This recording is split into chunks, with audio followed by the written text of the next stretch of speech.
Hypertension in young population along with coronary artery disease and higher heart rate के बारे में बात करने हमारे साथ हैं doctor Gunjan Sharma, MD physician, Mangalam Medicity, Mansarovar, Jaipur से। क्या हाइपरटेंशन पूरी तरह ठीक हो सकता है? हाई ब्लड प्रेशर मतलब ब्लड प्रेशर की रीडिंग ऊपर सिस्टोलिक ब्लड प्रेशर 140 से ज्यादा और डायस्टोलिक 90 से ज्यादा, इसे हम हाई ब्लड प्रेशर कहते हैं। कुछ कारणों में एक सीमित समय के लिए बीपी बढ़ सकता है जो रिवर्सिबल कॉजेज होते हैं, जैसे किसी दवाई का इफेक्ट हो, स्ट्रेस के दौरान, किसी बीमारी के दौरान। तो ऐसे कुछ ही कारण होते हैं जिसमें ब्लड प्रेशर कुछ समय तक हम दवाइयों से मैनेज करके वापस दवाइयों से हम फ्री हो सकते हैं। और 90% केसेस में बीपी की दवाई हमें लाइफ लॉन्ग लेनी पड़ती है। सिर्फ 10% केसेस ही होते हैं जहाँ पर कोई और कारण होता है बीपी बढ़ने का, और उस कारण को अगर हम ठीक करते हैं तो बीपी की दवाई से हमें छुटकारा मिल सकता है। लेकिन उसके लिए हमें कंटिन्यूअस और क्लोज मॉनिटरिंग की जरूरत होती है और पूरे मेडिकल चेकअप की जरूरत होती है। क्या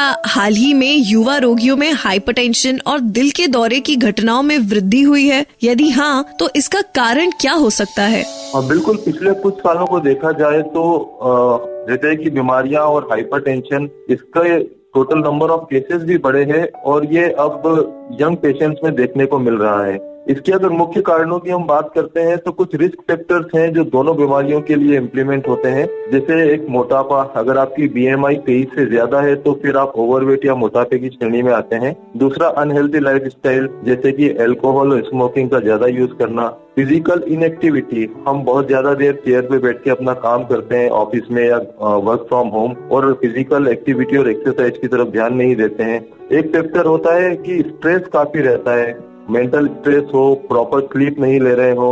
और इसके अलावा अगर फैमिली में हिस्ट्री है डायबिटीज की, हाइपरटेंशन की, हृदय की बीमारी की, तो ये चांस रहता है कि दूसरे फैमिली मेंबर्स को भी ये बीमारी हो सकती है। और कम हाइपरटेंशन में हृदय गति की रेलेवेंस क्या है? जब भी हम हार्ट डिसीज की बात करते हैं तो कुछ रिस्क फैक्टर्स होते हैं जो ये बताते हैं कि किन लोगों में हार्ट की बीमारी होने के चांसेस ज्यादा हैं, जैसे कि मोटापा, डायबिटीज, हाइपरटेंशन। तो हाइपरटेंशन को as a independent risk factor heart की बीमारियों के लिए माना गया है। जिन लोगों को हाइपरटेंशन रहता है, अगर वो कंट्रोल्ड नहीं है तो उन लोगों में खून की नसों के अंदर बदलाव आने लगते हैं। ये खून की नसें हृदय की भी हो सकती है, मस्तिष्क की भी हो सकती है, किडनीज की भी हो सकती है। तो अगर अनकंट्रोल्ड हाइपरटेंशन है तो वो एक इंडिपेंडेंट रिस्क फैक्टर होता है खून की नसों में रुकावट के लिए। और अगर ये हृदय की खून की नसों में रुकावट आती है तो ये हृदय की बीमारियों की संभावनाओं को बढ़ा देता है। इसलिए अनकंट्रोल्ड हाइपरटेंशन को